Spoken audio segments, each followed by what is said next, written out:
नमस्कार, मैं हूं सुरेश चौहान के और आप देख रहे बिंदास बोल। और आज का बिंदास बोल हम सुदर्शन के उस कैंप से कर रहे हैं जहां पर प्रत्यक्ष रूप से अब हम कुंभ मेले में हैं और कुंभ मेले से ये लाइव मैं आपके साथ जुड़ा हूं। अभी थोड़ी देर में हमारे साथ कुछ लोग जो यहाँ बैठे वो भी जुड़ेंगे, लेकिन आज के कुंभ मेले में जिसमें मेरा पहला दिन था, वैसे कल रात में मैं यहाँ पहुंचा, लेकिन आज कुंभ मेले में जहां एप्पल की मालकिन आई थी, क्योंकि लोगों का आकर्षण भौतिक दृष्टिकोण से ज्यादा होता है। कुंभ में दिव्य भव्य बहुत चीजें हैं, लेकिन एप्पल फोन की मालकिन कुंभ में आई, तो जिस कुंभ में गई उस निरंजन अखाड़ा में आज मेरा जाना हुआ और उसके जो आचार्य महामंडलेश्वर है उनके साथ संवाद, भेंट और उनके कार्यक्रम में कुछ संबोधन भी किया। इसी से आज के इस बिंदास बोल की शुरुआत करते हैं।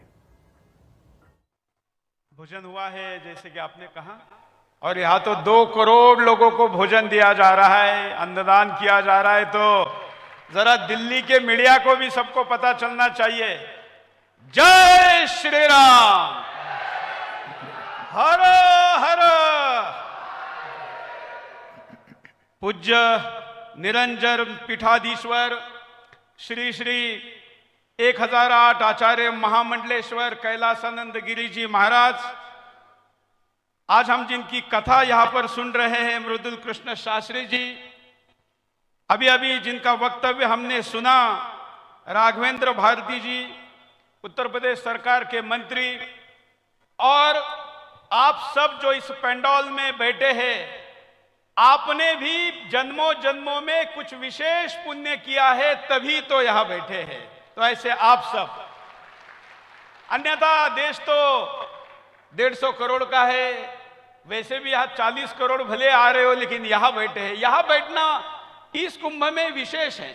वैसे तो महाराज जी से मेरा बहुत पुराना परिचय है, आप सुदर्शन में भी अपने चरण आशीर्वाद दे चुके हैं, लेकिन इस वक्त इस कुंभ मेले के साथ विश्व में अगर कोई महाराज जी इंटरनेट पर सर्च हो रहे हैं तो पूज्य कैलासानंद गिरी जी महाराज जी हैं। क्योंकि मैं मीडिया से हूं तो मैं उस वाले एंगल को थोड़ा ज्यादा रखना चाहूंगा। जब एप्पल की मालकिन यहां आई, देखिए हम सब आते हैं क्योंकि हम सब आध्यात्मिक परिवारों से है, हमारे कोई बैकग्राउंड है, गुरु किया है, धर्म है, परंपरा है, लेकिन विश्व की सबसे हाईटेक कंपनी की मालकिन जब आती है तो हिंदू धर्म में उसको प्रभावित किया तक तो ठीक है, लेकिन वो व्यक्ति कौन है उसके पीछे प्रभावित करने वाला, ये दुनिया जानना चाहती थी। महाराज जी उसके कारण बने।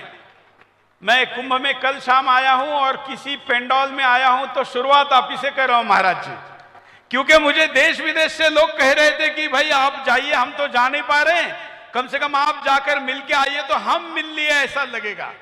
तो आज अब मैं आपके दर्शन कर रहा हूं तो मेरे सुदर्शन के दर्शक और समर्थक और हिंदू धर्म पर प्रेम करने वाले, खास करके पश्चिम जब पूर्व के दर्शन करता है तो पश्चिम वाले जब करते हैं, योग होता है तो लोगों को ज्यादा आकर्षण नहीं होता, योगा कहेंगे तो लोगों को ज्यादा आकर्षण होता है। यह हमारे लोगों को आदत लगी है, इसलिए पश्चिम को प्रभावित करना उतना ही आवश्यक है जितना पूर्व प्रभावित होता है।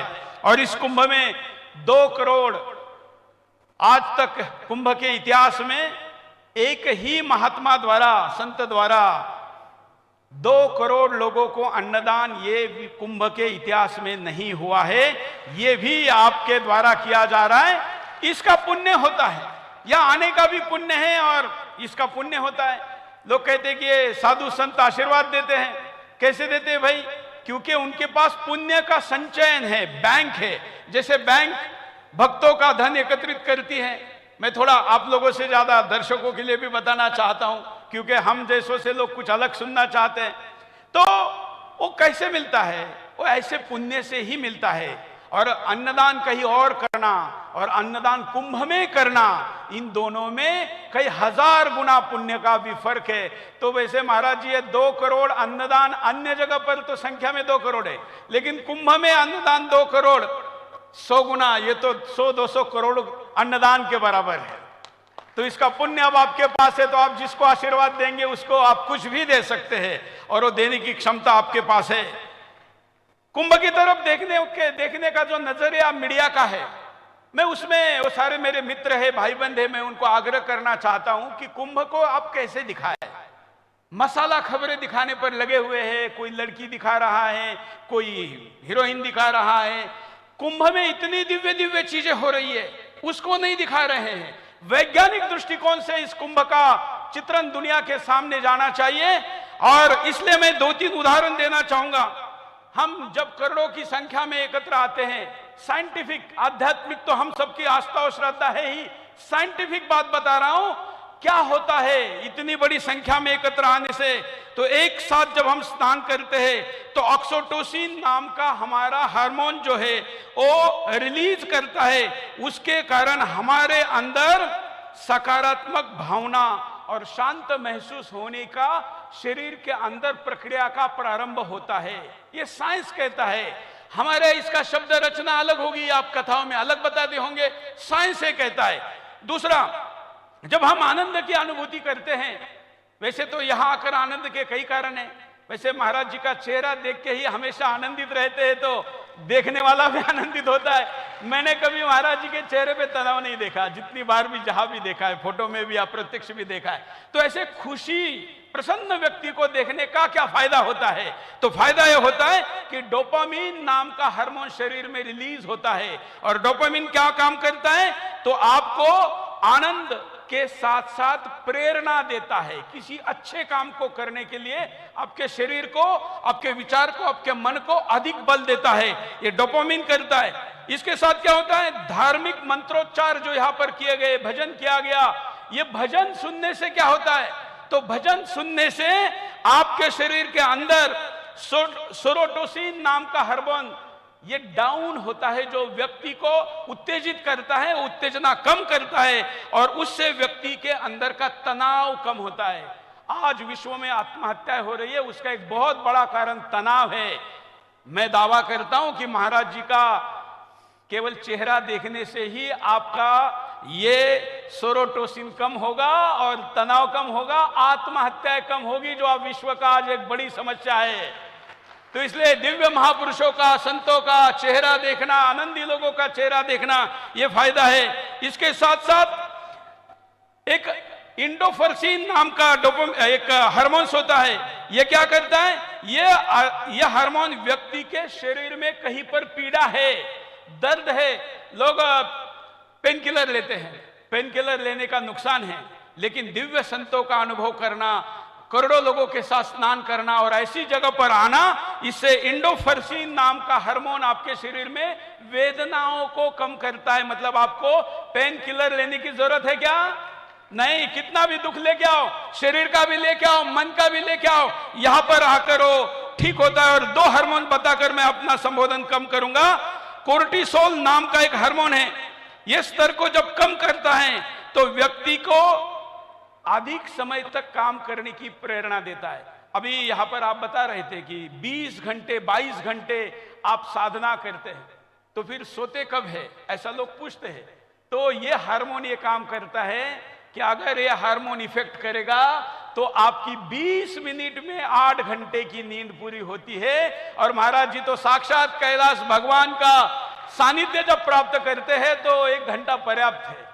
ये लोग नहीं जानते हैं। तो ये मैं साइंटिफिक केवल बात कर रहा हूं, क्योंकि मैं जानता हूं कि मैं बात करूंगा तो कई लोगों को मेरे शब्दों में विवाद ढूंढने की आदत है, इसलिए मैं आज साइंटिफिक प्रूफ के साथ बात कर रहा हूं।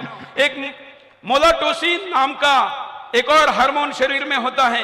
यह आध्यात्मिक अनुष्ठान, ध्यान साधना करने से शरीर में स्रावित होता है और यह काम करता है कि आपकी शरीर के अंदर जो बायोलॉजिकल क्लॉक है, जिसको हिंदी में जैविक घड़ी बोलते हैं, वो ठीक करना।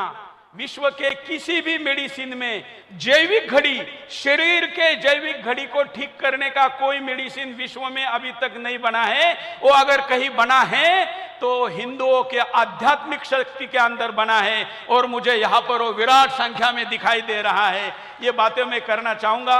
बाकी आपने तो कहा था कि हमेशा के शैली में बात करूं, वो तो मैं जिहादियों से टक्कर लेता ही हूं। रोज रात 8 बजे बिंदास बोल के द्वारा दुनिया भर के हिंदू धर्म के जो दुश्मन हैं उनको ललकारता हूं, लेकिन वहां आज ये करने नहीं आया हूं। यहां से आशीर्वाद लूंगा और जाके सब फिर ठोकना शुरू कर दूंगा। जय श्री राम।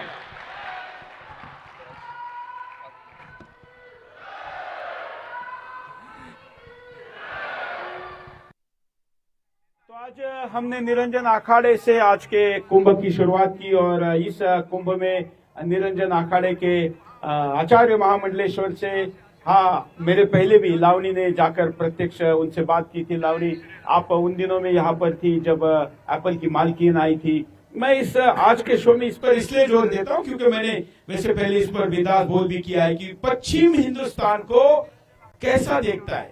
हम तो कई बार जानते नहीं, लेकिन परंपरा के कारण देखते हैं। आज के संबोधन में मैंने शरीर में जो विभिन्न हार्मोन्स कैसे जागृत होते हैं, कैसा कोई केमिकल व्यक्ति के शरीर में जो जैविक प्रक्रिया करता है, वो सब कुछ बताया। ये इसलिए बताया क्योंकि वो पीढ़ी, वो युवा पीढ़ी या जिनका भगवान पर आस्था नहीं है लेकिन विज्ञान के तर्कों के आधार पर वो मान सकती है, उनको भी ये कुंभ समझ में आना चाहिए। अभी मेरे साथ हमारी एंकर, वरिष्ठ एंकर लावनी है, जो कि यही प्रयागराज की है और पूरे कुंभ मेले के लिए यहाँ पर आई हुई है और मेरे ख्याल से 15 दिन हो गए होंगे और 16 दिन हो गए। हमारे उत्तर प्रदेश के ब्यूरो चीफ रजत मिश्रा हमारे साथ है। रजत यहाँ जो सुदर्शन का एक कैंप बना है, इससे लेकर पूरे सारे साधु संत और सारे कुंभ के कोऑर्डिनेशन का और यहाँ के सारे रिपोर्टिंग और मीडिया कवरेज का काम देख रहे हैं। इन दोनों से भी चर्चा करते हुए हम इस कुंभ में आज का पहला दिन आपके सामने लेकर आ रहे हैं। और लावनी, आप जब वो यहाँ आई थी एप्पल की मालकिन, तो उनको आपने देखा यहाँ मेले में, काफी उनको लेकर चर्चा रही। कैलासानंद जी को भी आप मिली। बिल्कुल, जब मैं आचार्य महामंडलेश्वर कैलाशानंद जी से मिली तो मैंने उनसे सीधे प्रश्न पूछा कि यहाँ पर जो विदेशी श्रद्धालु आ रहे हैं, पहले तो वो सैलानी हुआ करते थे, लेकिन इस धरती पर आने के बाद वो श्रद्धालु बन जाते हैं।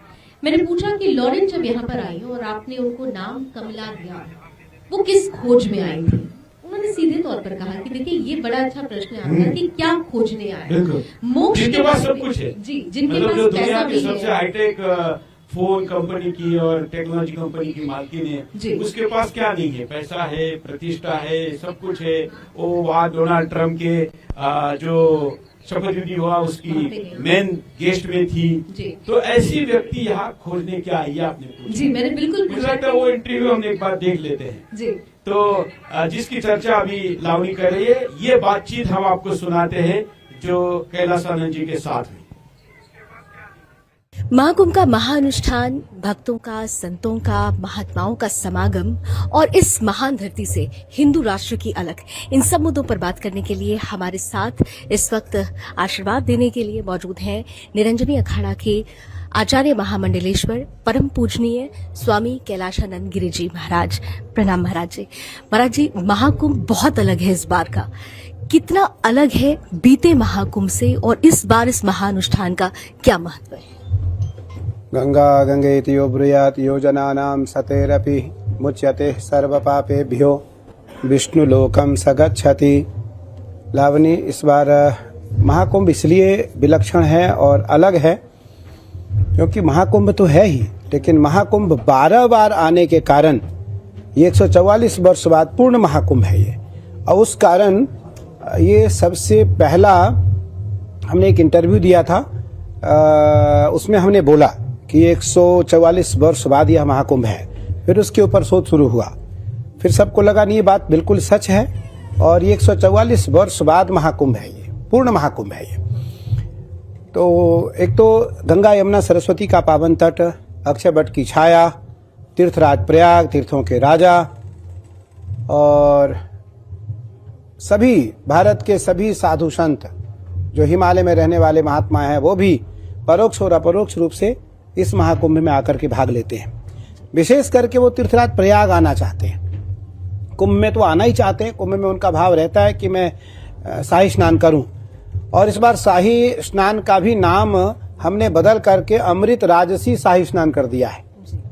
अमृत राजसी शाही स्नान कर दिया है। ये अमृत बेला में महास्नान होता है, तो इसलिए शाही स्नान क्यों रहे। शाही नाम को भी मैंने नहीं हटाया, लेकिन हमने उसका नाम अमृत राजसी शाही स्नान कर दिया। अखाड़े की जो राजकीय परंपरा है, अखाड़े की जो राजसी स्नान है, उसको हमने अमृत राजसी शाही स्नान किया है। मुझे लगता है कि यह परंपरा कुंभ की अनादिकाल से है।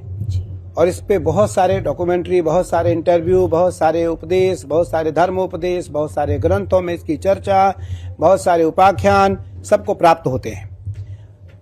पर मैं यह कहना चाहूंगा कि बटु विश्वास अचल निज धर्मा, कि बटु विश्वास अचल निज धर्मा, तीर्थ राज समाज सुकर्मा, सुकृति संभूतन विमल विभूति, मंजुल मंगल मोद प्रसूति, जन मन मंजु मुकुर मलहरणी, किए तिलक गुण गण बस करणी।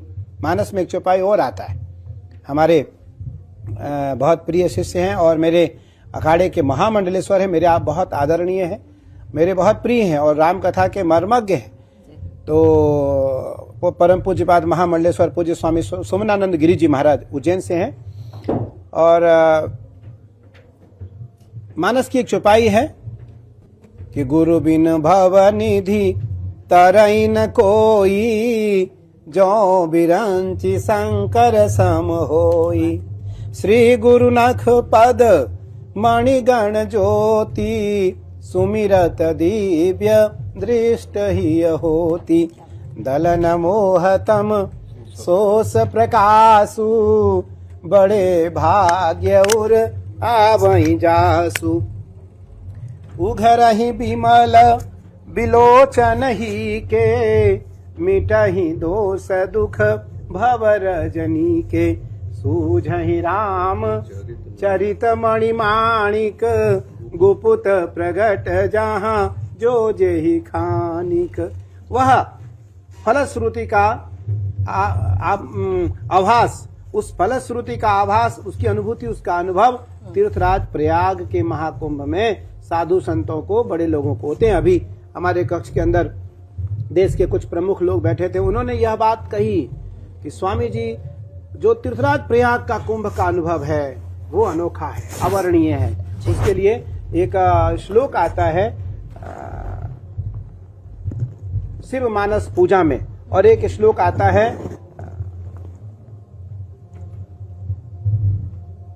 शिव महिम्न स्तोत्र में कि लिखत यदि गृहीत्वा शारदा सर्वकालम, तदपि तब गुणान नामी सपारम नयाति। इस प्रकार से तीर्थराज प्रयाग का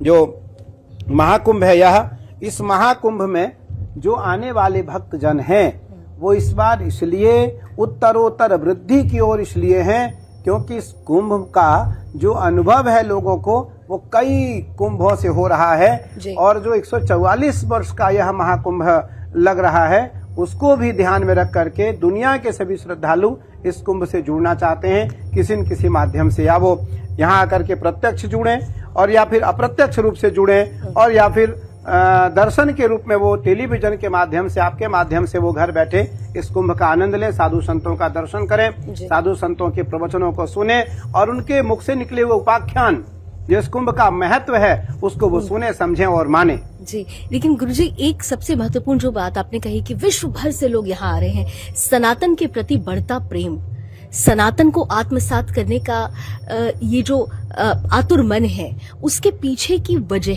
कारण, क्योंकि यहाँ पर मैंने देखा कि अगर दुनिया की सबसे बड़ी टेक कंपनी की स्टीव जॉब्स की पत्नी यहाँ आती हैं और वो सत्य सनातन की खोज में आती हैं, तो ये खोज क्या कहती है? देखो लावनी, आज से नहीं अनादिकाल से दुनिया के बड़े बड़े लोग फक्कड़ों के पास आकर के आशीर्वाद लेते रहे। हमारी परंपरा है जी, हमारी परंपरा है।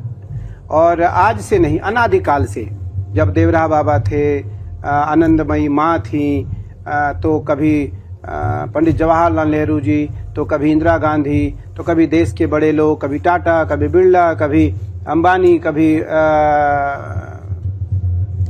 दुनिया के कोई ऐसे प्राणी नहीं है जो फकड़ों के पास आकर के आत्मसात नहीं करते थे।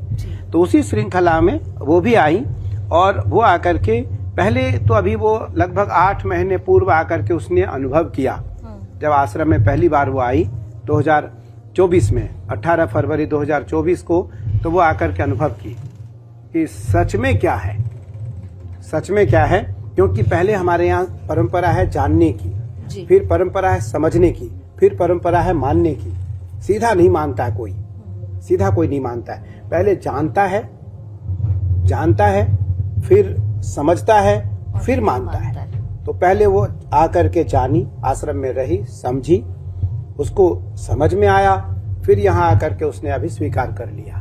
बड़े अफसोस के साथ कहना पड़ता है कि विदेशों से आने वाले लोग सत्य और सनातन की खोज में और उसे समझने, जानने, मानने के लिए आ रहे हैं, लेकिन गुरुजी हमारे ही देश में कुछ लोग हैं बड़ा सवाल खड़ा कर रहे हैं।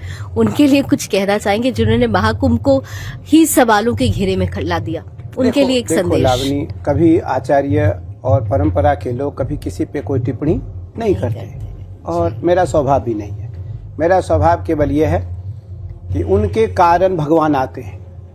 भगवान किसके कारण आते हैं? यदा यदा हि धर्मस्य ग्लानिर्भवति भारत अभ्युत्थानमधर्मस्य तदात्मानं सृजाम्यहम् परित्राणाय साधूनां विनाशाय च दुष्कृतां धर्म संस्थापनार्थाय संभवामि युगे युगे। हरिव्यापक सर्वत्र समाना प्रेम ते प्रगट होई मैं जाना।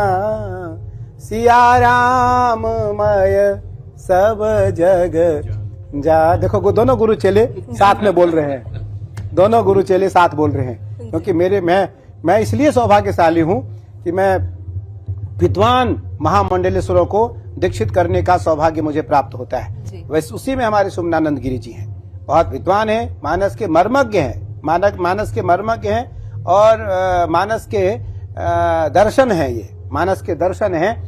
तो गोस्वामी तुलसीदास जी महाराज लिखते हैं कि सिया राम मय सब जग जानी करहु प्रणाम जोरी जुग पानी। लेकिन किसके लिए? कि राम कथा सुंदर कर तारी संशय विहंग उड़ावन हारी। राम कथा शशि किरण समाना संत चकोर करई विधि पा। केवल संत चकोर, चंद्रमा की तरह वो संत ही चकोर बन करके उसका रसपान करते हैं। तो इसलिए जो संत नहीं है, संत असंत असज्जन धर्म। भैया गोस्वामी जी कहते हैं संत असज्जन चरना। जो संत है उसका तो मैं बंधन करता ही हूं, लेकिन जो असंत है मैं उसका भी बंधन करता हूं, कहीं वो खलबली न करे, दुष्टता न करें। और भगवान उन दुष्टों के कारण ही, जो अधार्मिक लोग हैं, असंत लोग हैं, असज्जन लोग हैं, भगवान का आगमन ही उनके कारण होता है। हम साधुओं को उनके कारण ही भगवान का दर्शन हो पाता है, इसलिए वो भी बधाई के पात्र हैं। बस आखिरी प्रश्न गुरुजी, आखिरी प्रश्न बस, हिंदू और सनातन ये एक है या इनमें अंतर है? और साथ ही साथ जो अभी जिस निमित्त हम सब यहाँ पर एकत्रित हुए हैं, हिंदू राष्ट्र की संकल्पना, क्या हम भविष्य की वो अलग देख रहे हैं? देखो लावनी, हिंदू और सनातनी, हिंदू तो बहुत बाद में नाम पड़ा है जी, ये तो अभी का नाम है।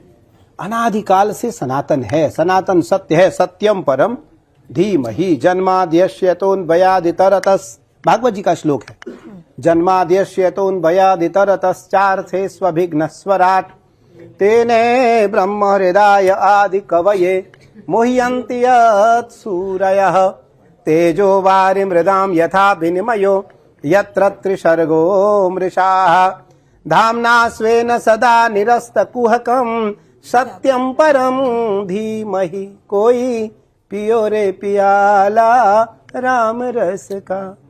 भैया सत्यम परम, हम केवल सत्य की वंदना करते हैं। किसकी वंदना करते हैं? सत्य। और सत्य क्या है? केवल सनातन। सत्य कौन है? केवल सनातन। इसलिए हिंदू नाम बाद में पड़ा। हम सब सनातनी हैं और कट्टर सनातनी। भगवान कृष्ण ने कहा स्वधर्मे निधनम श्रेयः परधर्मो भयावह। हम अपने धर्म से कभी कहीं और जाने वाले नहीं हैं। स्वधर्म में रहने वाले व्यक्तियों का कभी यश बढ़ता है, कभी यश घटता नहीं। इसलिए हम अपना यश खुद बढ़ाएंगे और अपना यश खुद घटाएंगे। इसलिए मैं सभी सनातनियों से आपकी ओर से एक संदेश देना चाहूंगा कि किसी भी परिस्थिति में सनातन से अलग जाने की कोई बात न करो, अन्य धर्म स्वीकार करने की बात कभी न करो। जी बहुत महादेव बहुत बहुत धन्यवाद महाराज जी। तो आपने बहुत महत्वपूर्ण विषयों पर आज महाराज जी ने, जिनके चक्षु पटल पर अभी पर्दा पड़ा हुआ था, वो पर्दा अब उठ गया होगा और ऐसा ही सानिध्य हमें मिलता रहे, इसी अनुरोध के साथ कैमरामैन जितेंद्र के साथ मैं लावनी विनीत, प्रयागराज, तीर्थराज प्रयागराज से, महाकुंभ मेला क्षेत्र से सुदर्शन। अब हम जिस मुद्दे को लेकर आज का बिंदास बोल कर रहे हैं, उस के अतिथि मेरे साथ मंच पर है और हमने जैसे आपको अभी दिखाया कि कैसे स्टीव जॉब की पत्नी निरंजन अखाड़े के आचार्य महामंडलेश्वर के साथ आई और उस दृष्टिकोण से उनसे बात किया। वैसे ही मेरे साथ यहाँ पर दो ऐसी साध्वियां हैं जो विदेश से है और उन्होंने अपना प्रोफेशनल लाइफ छोड़कर अपना हिंदू धर्म के प्रति अपना डेडिकेशन दिया है। और साथ में एक और साध्वी जी दिल्ली से हैं जो कॉर्पोरेट लाइफ छोड़कर अब अध्यात्म और इन सबको इस क्षेत्र में लाने वाले आचार्य महामंडलेश्वर महादेव जी हमारे साथ है। महादेव बाबा आपको कहते हैं। बाबा आपका स्वागत है बिंदास बोल में। और अभी से हम शुरू करते हैं कि ये सब लोग, इनका जरा आप परिचय दीजिए, मेरे से ज्यादा अच्छा आप इंट्रोडक्शन दे पाएंगे। करोड़ों दर्शक इस वक्त सुदर्शन पर इनको देख रहे हैं। सभी को महाश्री आशुतोष भगवान के चरणों में प्रणाम करते हुए गुरु महाआशुतोष जी को प्रणाम करता हूँ और वर्तमान समय के बाबा आशुतोष जी महाराज जी का सानिध्य और मार्गदर्शन में हम सभी चल रहे हैं। और यह मेरी गुरु बहनें हैं, मेरी शिष्याएं नहीं हैं। अच्छा। क्योंकि मेरे गुरु बाबा आशुतोष जी महाराज जी हैं और उन्हीं के मार्गदर्शन में आज बहुत सारे जगह से, विदेशों में, देश में लोग सत्य से जुड़ रहे हैं। और आप हमारे दाईं तरफ सबसे लास्ट में आप देख रहे हैं संत गैब्रियल जी, जो कि इंग्लैंड में गवर्नमेंट जॉब में वो जो रिफ्यूजीज को और अनएम्प्लॉयमेंट को जो भत्ता दिया जाता है उस डिपार्टमेंट में थी और आपके हाथ से वो पास होता था तो उनको मिलता था। और वहाँ एक बहुत अच्छा लाइफ, आपके पिताजी का लंदन में माहौल है बहुत बड़ा और बहुत कुछ संपन्नता, और वहीं जन्मी, वहीं पली, वहीं बढ़ी। और वहां से जब उनको संदेश मिला सनातन का, भारत के अध्यात्म का, तो वहां से आई और ये समझने के लिए कि आखिर अध्यात्म क्या है। और गुरु मां आशुतोष जी के शरण में आकर अध्यात्म सीखा और कहा कि मुझे अब सनातन को जीना है। तो फिर वो आ गई। उसके पश्चात फिर आप साथ में देख रहे हैं डॉक्टर साध्वी अवाक्षी भारती जी, ये भी वहीं से हैं और ये भी वहीं जन्मी पली बढ़ी वहीं पे। और इंग्लिश में आप भी इंग्लिश में ही इनका सारा वक्तव्य है। लेकिन भारत आने के पश्चात इन्होंने हिंदी सीखा और आज मैं खुद हैरान होता हूँ अपने गुरुजी की कृपा को देख के कि यहाँ पर भारत में आकर अभी आपसे हिंदी में बात करें तो आपको लगेगा नहीं कि विदेश से हैं। और ये मतलब उन्होंने गीता को कई बार कई श्लोकों के ऊपर अध्ययन करना, उस पर समझना कि आखिर ये क्या चीजें हैं। और वो अभी भी जब इन्होंने अपनी नौकरी वहां त्यागा तो उन्होंने कहा कि आपके ऊपर कोई कहीं किसी प्रकार का दाग नहीं है, आप जब भी चाहें तो आप वापस आप अपने ज्वाइन कर सकते हैं। हम मामूली से तरह सवाल करते फिर एक एक करके आपसे इंट्रोडक्शन लेते रहेंगे। तो साध्वी अवाक्षी भारती जी, आपने क्यों लंदन ये सब कुछ छोड़कर ये ज्वाइन किया और अब ये भगवा कपड़ा पहनकर दुनिया के सामने आप क्या बताना चाहती हैं? हम ये कहना चाहते हैं कि जब हमें एक ऐसे गुरु का सानिध्य मिला, वहाँ बहुत दिव्य चमत्कार हमारे साथ घटे विदेश में, हमें संदेश मिला कि ऐसा गुरु है जो आपको ईश्वर के प्रति आत्मज्ञान देके आपको ईश्वर की तरफ अग्रसर कर रहा है। और I come from a world of practicality, कि हमें प्रैक्टिकल चाहिए, कि हमने देखना है, जानना है, अंधविश्वास नहीं। और जब हम यहाँ आए, गुरु मांग जी का दर्शन किया, उन्होंने हमें वो आत्मज्ञान दिया और हमें बताएं कि असल सनातन है क्या। हमने अभी भी जो चल रहा था, हम सुन रहे थे हिंदू हिंदू शब्द, हमने सिर्फ हिंदू सुना था। सनातनी और सनातन शब्द हमने तब सुना जब हम गुरु महाराज जी के सानिध्य में आए कि असल सनातन शाश्वत है। सनातन धर्म क्या है? Our righteous duty, our righteous activity that we need to do in this world. तो उन्होंने जब हमें बताया कि हमारे जीवन का उद्देश्य है कि ईश्वर प्राप्ति और सनातन और ये राष्ट्र एक हो सकता है, जहां हम जाग जाए, हिंदू जाग जाए, सनातनी जान जाए और वो जान जाए उसका क्या धर्म है, तो तब हमने इस भगवत को धारण किया। एक तो अपने कल्याण के लिए, क्योंकि पहले व्यक्ति अपना ही कल्याण देखता है, फिर उसके बाद जब देखा कि इसके द्वारा कितना बड़ा प्रकाश फैल सकता है, तो हमने संपूर्णतः अपना जीवन गुरु माँ जी के शरणों में दे दिया कि हम इस समाज की सेवा दे सके। आप लोग तो फिर भी पूजनीय हो, क्योंकि आपका जन्म इस भारत भूमि पर हुआ, हमारा फिर भी विदेश में हुआ।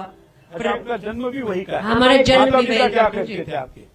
जी, वो बिजनेसेस चलाते थे, so they had lots of supermarkets, malls. कितनी पीढ़ी पहले वो ब्रिटेन गए थे? हम पहले पीढ़ी हैं जो विदेश के हैं। हम जो बच्चे, हमारे माता पिता भी यहाँ के थे, वो जब छोटे छोटे थे, जब वहाँ सेकंड वर्ल्ड वॉर के बाद भारत से गए थे। कौन से शहर से गए थे? वो पंजाब से गए थे, पंजाब से गए थे। तो जलंधर के एक साइड पर माता का पिंड था, दूसरे साइड के पिताजी का पिंड था। कभी वहां नहीं मिले, विदेश में मिले। ऐसी स्पार्किंग घटना रही? वैसे तो प्रभाव धीरे धीरे सब चीजों का पड़ता है, लेकिन कोई एक ऐसी घटना होती है कि जिससे निर्णय होता है कि नहीं अभी करना है, वो क्या घटना आपके जीवन में घटी? वो सनातन में आने के लिए। हाँ हाँ। तो हमारे में जो वो घटा, आपको हैरत होगी कि हमने नहीं सोचा था कि हम पर ऐसी बड़ी कृपा होगी कि हम जब यहाँ आए, हमें बताया गया था कि जो भारतीय लोग हैं वो बैकवर्ड्स हैं, उनकी सोच बहुत छोटी है और ये जो राष्ट्र है ये आगे नहीं बढ़ रहा है, ये पीछे की तरफ जा रहा है। पर जब हम यहाँ आए और यहाँ के भारतीय लोगों को मिले और हमने देखा यहाँ का सेवा भाव, द एडवांसमेंट इन, यहाँ एक शब्द है colloquial term, जुगाड़। यहाँ हमने जब देखा, वहां विदेश में क्या होता है, यहाँ जब कोई कचरा गिर जाए पहले वो 100 बारी सोचेंगे, फिर मशीन बनाएंगे, फिर उठाएंगे। यहाँ भारतीय उठा के अपनी चीज साफ कर देता, आगे बढ़ जाता है। ये जो मेंटल पावर है हमारी भारतीय तो विदेश में शाये हुए हैं, वो शायद बहुत छोटे % में हो। हाँ, ज्यादातर जो 500 फॉर्चून कंपनियां हैं उनको चलाने वाले भी भारतीय हैं। हाँ। विदेश में 3 डॉक्टर में से 2 डॉक्टर भारतीय होते हैं, वैज्ञानिक भारतीय है इतने बड़े पैमाने पर। लेकिन फिर भी भारत के लोगों को अपने मन में ये भाव है कि नहीं हम पिछड़े हैं, या हमारी इमेज कुछ मीडिया संस्थानों द्वारा, अल जजीरा हो, BBC हो, इनके द्वारा गलत प्रस्तुत की जाती है। उसका प्रभाव भी वहां रहने वाले भारतीयों पर होता होगा। हाँ, होता है, क्योंकि सनातनी जानता नहीं है कि उसका असल में अस्तित्व क्या है। ये दिक्कत है। बाकी धर्म के लोग शायद वो ज्ञानता से भरे हो, मुसलमान, ईसाई जो भी है, वो जो अपने धर्म में आड़ में गलत भी कर रहे हो पर उसमें दृढ़ है। हम तो फिर भी सत्य करते हैं, हम फिर भी सत्य का प्रचार करते हैं, पर फिर भी वहां सनातनी में वो हिंदू जागा नहीं है और उसको जागने की आवश्यकता है। बिल्कुल। हमारे साथ दिल्ली से साध्वी प्रज्ञा भारती है। जरा आपसे भी बात करते हैं कि आपका पहले आप क्या करती थी और क्यों इस क्षेत्र में आप आई? जी, सभी को जय श्री राम। मेरा नाम साध्वी प्रज्ञा भारती है और मैं परम पूजनीय परम वंदनीय माँ आशुतोष शामरी जी की शिष्या हूँ। और मुझे 7 साल हो चुके हैं संन्यास में, और 7 साल पहले मेरा by birth I am from Delhi, I did BCom from Delhi university, I did CS and I worked for Google for 1.5 year. 1.5 साल मैंने जॉब करी गूगल में। तो मेरी आस्था नहीं थी, इतनी मैं श्रद्धा वाली नहीं थी सच बताएं तो, लेकिन ये चमत्कार मेरे जीवन में तब घटा इतना बड़ा जब मेरे जीवन में मेरी गुरु माँ परम पूजनीय परम वंदनीय माँ आशुतोष शामरी जी का आगमन हुआ। अच्छा, फिर अब आप क्या करने आई है? लोगों को लगता है कि गूगल में जॉब मिल गया तो सब कुछ हो गया, आप भी ऐसा मानते हैं ना? हमारे साथ कुछ दर्शक भी यहाँ पर बैठे, हमने कुछ निमंत्रित दर्शकों को यहाँ पर बुलाया हुआ है जो इनसे संवाद करना चाहेंगे। जरा उनको भी दिखाइए कंट्रोल रूम। हमारे साथ बहुत विशेष कुछ अतिथि है और हमने उनको इस पूरे कुंभ में हमारे इन कार्यक्रमों में बुलाने का तय किया है। हमारे साथ रामावतार जी, आपका रामावतर जी वही है जिनके साथ प्रदोष सुरेश चौहान के मेरे पुत्र ने पूरे लंका से लेकर अयोध्या की यात्रा की। आप उस यात्रा के मार्गदर्शक थे और आपने स्वयं प्रभु रामचंद्र जी के वनगमन मार्ग पर कई बार यात्राएं की है, पैदल भी, गाड़ी से भी, और दुनिया के सामने इसको रखा है। आप भी गदगद है कि इस कुंभ में कई विदेशी लोग आकर या विदेश में रहने वाले भारतीय आकर हिंदू धर्म के प्रति संन्यास तक की अवस्था में पहुंच रहे हैं। तो हम आपसे भी बात करेंगे। हमारे साथ वारकरी संप्रदाय के प्रतिनिधि के तौर पर बाला साहेब महाराज खरात, क्रांतिकारी संत है और बहुत आक्रामक अपनी बातों को रखते हैं, वो भी है, और भी कई लोग हैं, उनके साथ भी बात करेंगे। लेकिन वही मैं बात आपसे करना चाहता हूं प्रज्ञा भारती जी की, क्या करने आई है आप? लोगों को लगता है कि अब सब मिल गया, अब क्या करना है, गूगल में जॉब मिल गई, अब लाखों रुपए का पैकेज है, अब वो छोड़कर यहाँ आई है, तो क्या करने आई है? आज सच बताएं तो आज से 7 साल पहले मेरी भी यही सोच थी कि जब प्रथम बार मुझे सत्संग मिला कि ईश्वर का दर्शन होता है, तो मेरा यही जवाब था आज के समाज की तरह कि मुझे करना ही नहीं है। मैं हैप्पी हूँ अपने लाइफ में, मेरे पास पैसे हैं, अच्छी फैमिली है, खुशी है, मुझे क्या करना है भगवान का, मुझे जरूरत ही नहीं है। मुझे पैसा मिल गया, मुझे अच्छी फैमिली मिल गई, मुझे सब मिल गया, ये सोच मेरी भी थी। परंतु जो वास्तविक सत्य है, वो जो ट्रांसफॉर्मेशन इतना बड़ा हुआ मेरे जीवन में, वो तब हुआ। कहते हैं ना कि किसी भी चीज के लिए आपको प्रैक्टिकल होना पड़ता है, और मेरे साथ वो प्रैक्टिकल जो मेरी गुरुमाँ हैं, उन्होंने सिर्फ भगवान की बातें नहीं करी, उन्होंने ईश्वर का दर्शन मेरे अंतर्घट में प्रैक्टिकल करवाया। जैसे कि मीराबाई ने वो ज्ञान दिया, रविदास जी के द्वारा उनको मिला, विवेकानंद जी को मिला, रामकृष्ण परमहंस जी के द्वारा। तो जब वो ज्ञान मुझे मिला तो मेरे आंतरिक रूप से ऐसा परिवर्तन हुआ मेरे भीतर, और वो प्रत्यक्ष मुझे ईश्वर का दर्शन हुआ। और उसके बाद मेरे अंदर इंटरनल ऐसे ऐसे चेंजेस आए जब मैंने ध्यान साधना उसके बाद शुरू करी कि जो वास्तविक सुख शांति है वो मुझे प्राप्त हुई। और तब मैंने ये डिसीजन लिया कि जो मुझे मिला है वो सबको मिले। हमारा पूरा सनातन सब कर रहे हैं, परंतु सनातन कोई जानता नहीं है। मैंने डिसीजन लिया कि अब मुझे इसी पथ पे निकलना है, स्वयं का कल्याण करना है और संपूर्ण विश्व का कल्याण हो। वाह! और इसी से सनातन बचा है, क्योंकि नई नई चेतनाओं के साथ नए लोग इसमें आते हैं और अपना सब कुछ नौछावर करके। महाराज जी, आप तो महामंडलेश्वर भी है, इतने वर्षों से इस काम को कर रहे हैं, तो आपके लिए तो ये कोई नई बात नहीं होगी, और भी आपने ऐसे कई लोग देखे होंगे। फिर भी इन तीनों के बारे में आप क्या कहना चाहेंगे?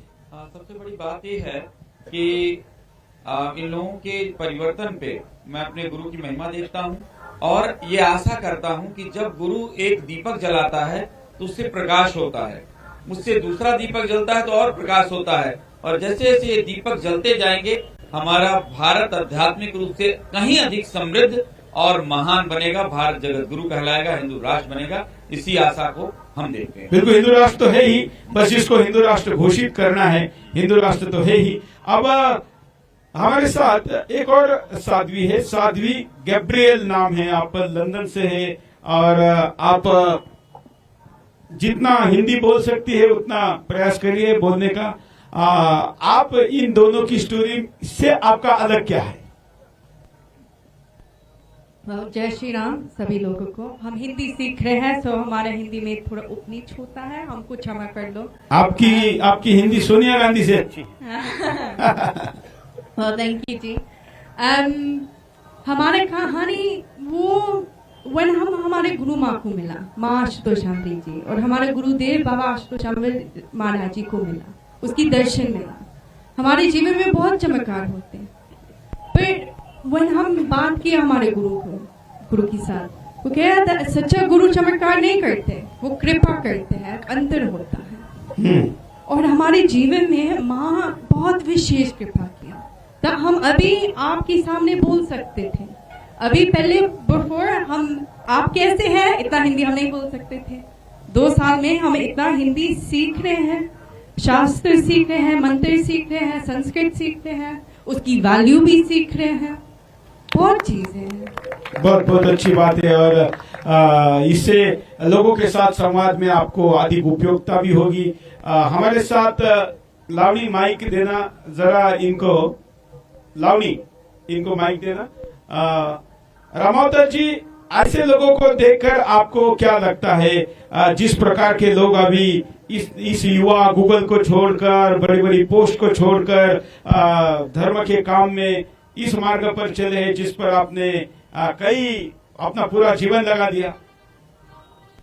मैंने जो कुछ सीखा, जो अनुभव किया, उसमें मेरे साथ जो घटनाएं घटी, जो कुछ मैंने देखा, उसका प्रभाव बहुत अधिक है।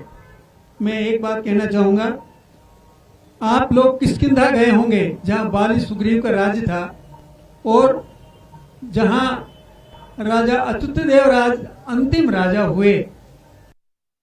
ये देखा कि उनका पतन कैसे हुआ। सनातन ने जितना काम किया, आध्यात्मिक रूप से जितना आगे बढ़ा, लेकिन मैं समझता हूं उसमें हमारी एक कमी रही जिसको हमें पूरा करना चाहिए। यदि हम अपने शास्त्र को देखें तो पाएंगे कि हमारे एक संकल्पना है शक्ति और शिव की। जहां शक्ति और शिव का संतुलन होता है वहां हर तरह की सुरक्षा भी होती है, भी होता है। लेकिन किष्किंधा में मैंने देखा शक्ति की उपेक्षा हुई, शिव को आगे बढ़ाया गया। होता यह है जहां शक्ति कमजोर हो जाती है वहां शिव नहीं बचता, शव बचता है। वाह वाह वाह, बिल्कुल। और इसीलिए मैं पूरी बात कर रहा हूं। इसीलिए यानी किष्किंधा आज की जो नगरी है वो साम्राज्य था बहुत बड़ा और हर तरह का उसमें, यानी आपने देखा होगा वहां मंदिर भी चंदन के थे। लेकिन क्योंकि हमने ऐसे लोगों पर विश्वास करके अपनी सेना में रखा, उनको सशक्त किया जिन्होंने हमें ही कत्ल किया, और उस मतलब जो उसका कमांडर था उसने राजा का शव काटकर और जो 3 मुस्लिम वो थे साम्राज्य उनको भेंट किया। हर तरह की बात होने के बाद भी क्योंकि शक्ति कमजोर हो गई, शक्ति का हमने ध्यान नहीं दिया, इसलिए शिव की जगह हमारे पास 100 बचे। इसलिए हम कितना ही कर लें, जब तक इन दोनों का संतुलन नहीं होगा तब तक हम बड़े बड़े महल बना लें, बहुत पैसा कमा लें, लेकिन जब तक शक्ति नहीं होगी हम उसकी रक्षा नहीं कर सकेंगे। इसलिए मेरा आग्रह यह है कि जहां हम अध्यात्म की बात करते हैं, अध्यात्म से ही हमारा जीवन है, लेकिन अध्यात्म की रक्षा के लिए जो शक्ति चाहिए, यदि हम गुरु गोविंद सिंह की बात करें तो उन्होंने 2 बनाए। एक बनाए खालसा और एक बनाए निर्मले। निर्मले का अर्थ है जो खालसा को नियंत्रित कर सके। जब आज निर्मले कमजोर हो गए तो खालिस्तानी पैदा हो गए। बिल्कुल बिल्कुल। और इसलिए आध्यात्मिक शक्ति मजबूत होना जरूरी है। हाँ, आध्यात्मिक शक्ति की रक्षा होना जरूरी है। आध्यात्मिक शक्ति बहुत जरूरी है, लेकिन आध्यात्मिक शक्ति की रक्षा बाबा तुलसीदास जी के सामने भी समस्या आई थी और उसी तरह से उनकी रक्षा हुई। जब तक हमारे रक्षा करने वाले नहीं होंगे अध्यात्म के, तब तक अध्यात्म मतलब मैं अध्यात्म के प्रति नतमस्तक हूँ, लेकिन अध्यात्म की रक्षा जरूरी है। बिल्कुल बिल्कुल। जिस प्रकार के सारे आकर्षण हैं और लोगों के सामने चुनौतियां हैं, वारकरी संप्रदाय के संत हमारे साथ है। महाराज जी, आप इनसे कुछ पूछना चाहेंगे या कुछ बताना चाहेंगे? सबसे प्रथम मैं हमारे भाई हिंदू हृदय सम्राट सुरेश जी के प्रणाम में जय श्री राम करता हूँ। मैं इनको एक बात पूछना चाहता हूँ। मेरे को हिंदी जरा ज्यादा आती नहीं है क्योंकि मैं महाराष्ट्र से हूँ। मैं ये पूछना चाहता हूँ कि ये सब भोग वाला जगत छोड़ के आप सन्यासी बन गए, इनका महत्व का जो आपको लगता है, इसमें बहुत अच्छा पॉइंट कौन सा है? जी, तो ये प्रश्न हमसे बहुत पूछा जाता है कि आपने उस भोग को, ऐसे भोग को जो कोई सोच नहीं सकता, कैसे आपने छोड़ के संन्यास ले लिया? आप कैसे जमीन, क्योंकि हमारी माँ ने बहुत बड़ी तपस्याएं करवाई, उन्होंने बड़ा बड़ा तपस्या कराई, ठंडी बर्फ में साधनाएं, सब चीजें करवाई। और आप कैसे पूछते हैं कि दीदी आप कैसे अब मलमल के बिस्तर से कैसे जमीन पर कहीं भी सोच जाते, बैठ जाते, साधना कर लेते हैं। पर हम आपको ये बताना चाहते हैं कि यही एक भारत है, यही एक सनातन है जो वो आत्मज्ञान देता और आपको बोध कराता कि आप आत्मा हो और आप ये शरीर नहीं हो।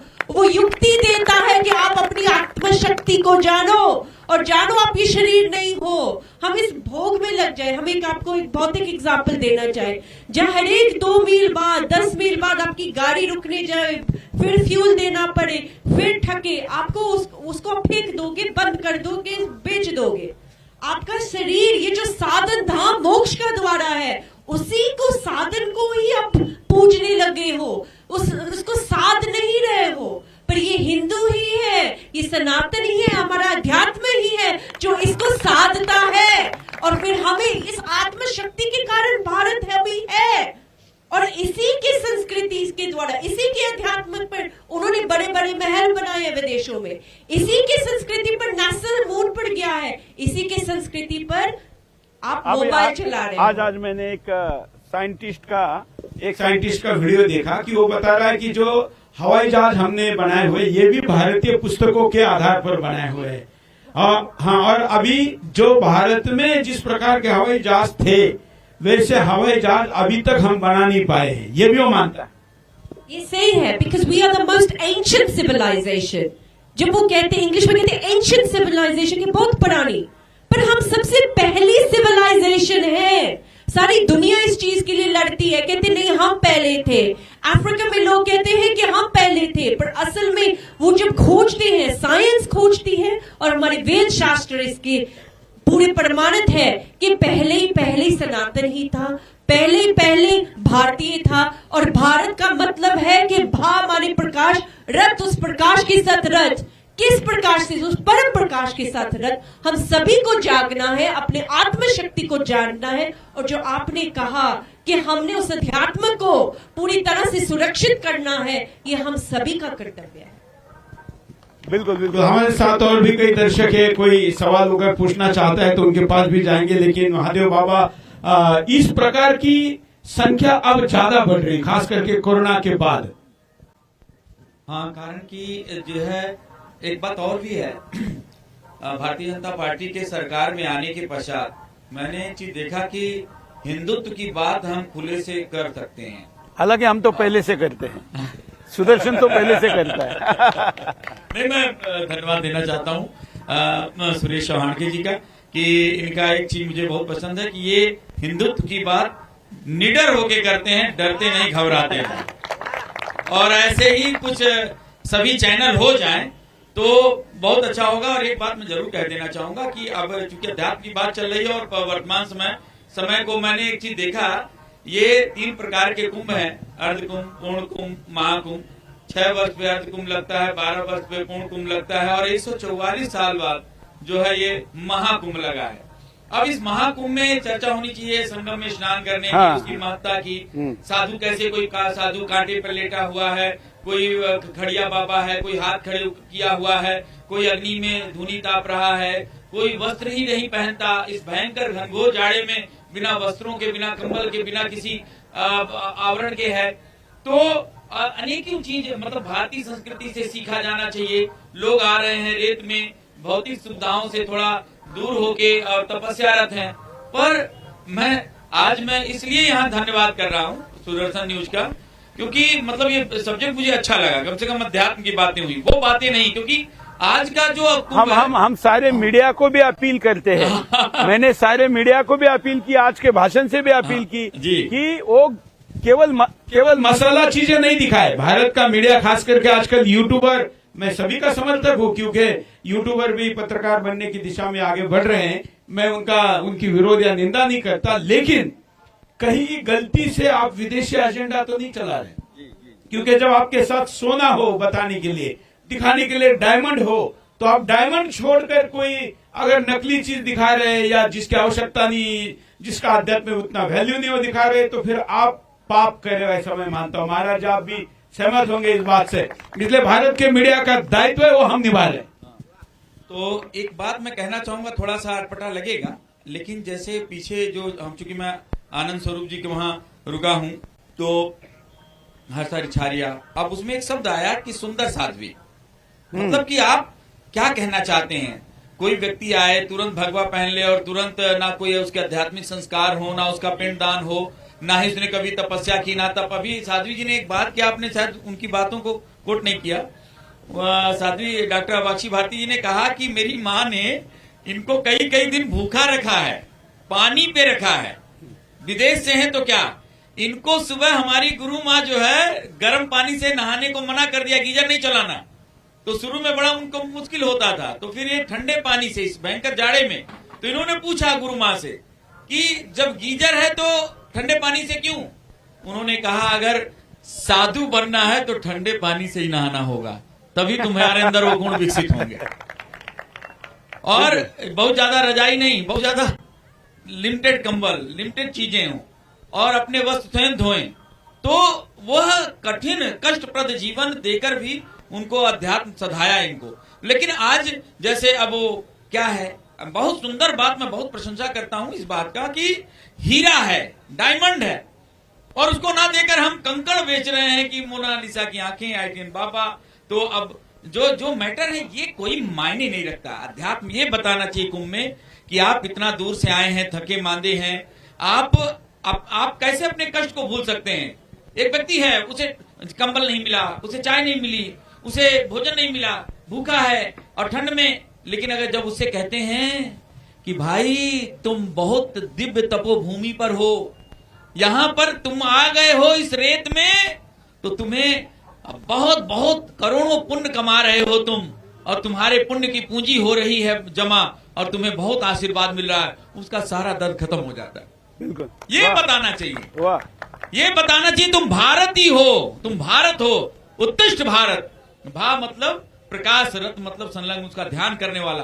लेकिन इसको छोड़ के मुझे लगता है चौथा स्तंभ हमारा मीडिया का, वो भी कुछ थोड़ा सा चक्रों में पड़ गया है। और ऐसे ही आज न्यूज को, चैनल को होना चाहिए जो हमारे अध्यात्म को प्रमोट करे, उसको बढ़ाए, उसकी अच्छाई को दिखाए। और एक बात और भी मैं बता दूं, सनातन के पास जितना है किसी के पास और कुछ नहीं है, यही है सबकी जननी, यही है जड़, यहीं से कुछ निकल सकता, क्योंकि सनातन कहता है लिव एंड लेट लिव, जियो और जीने दो, और बाकी लोगों का सिद्धांत है जियो और किसी को ना जीने दो। तो ये चीज है और यही हमारे गुरु का संदेश है। बिल्कुल। दिल्ली भी विदेश से कम नहीं है, दिल्ली की लाइफ भी भौतिक ज्यादा है, और वहां पर भी पंजाब, आप लोग तो पंजाब से है, पंजाब में तो खेती बेच के लोग तो कहते हैं, माँ बाप बेच के भी विदेश जाने के लिए लोग तैयार रहते हैं। ऐसी स्थिति में विदेश छोड़कर या दिल्ली का कॉर्पोरेट लाइफ छोड़कर आप यहाँ आई है, यहाँ कई ग्रामीण क्षेत्र के लोग भी है, युवा भी है सामने, और हमारे दर्शकों में सुदर्शन भारत का वो चैनल है जिसको जो अधिकृत एजेंसियां है सर्वे करती है, हम लोगों की टीआरपी तय करती है, चैनल 1 नंबर 2 नंबर तय करती है, वो ये बताती है कि भारत का पढ़ा लिखा संपन्न समझदार, जिसको अंग्रेजी में इलाइट कहते हैं, वो अगर सबसे ज्यादा किसी चैनल को देखते हैं तो सुदर्शन को देखते हैं। तो ऐसे में उस क्लास के लिए आप क्या कहना चाहेगी भारती? जी बिल्कुल, अभी यहाँ आने से पहले ही, आते ही मेरी वार्ता हुई, क्योंकि बहुत दिनों से, जब से हम मैं 18 तारीख से कुंभ में हूँ, जब से हम कुंभ में आए हैं, न जाने कितने न्यूज चैनल्स, यूट्यूबर्स आए, इंटरव्यू लिए, सबका एक ही टॉपिक, क्या मसाला चाहिए, हर्षा रिचारिया, IITN बाबा, मोनालिसा।